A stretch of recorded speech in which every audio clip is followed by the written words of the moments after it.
Hello friends, আমরা আজকে একটু পার্টস অফ স্পিচ নিয়ে আলোচনা করব। আমরা জানি আমাদের শরীরের বিভিন্ন রকম অঙ্গ প্রত্যঙ্গ থাকে, তাই তো? চোখ, নাক, গলা, কান, হাত, পা এগুলো।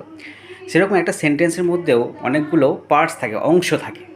তাদেরও হাত, পা, নাক, কান এগুলো আছে। সেই অংশগুলোকে আমরা কি বলি না, পার্টস অফ স্পিচ। ঠিক আছে? এই পার্টস অফ স্পিচ হচ্ছে 8টা, ইংরেজিতে 8টা। সেটা হচ্ছে noun, pronoun, adjective, verb, adverb, preposition, conjunction and interjection. Okay, আজকে আমরা নাউন নিয়ে একটু আলোচনা করি।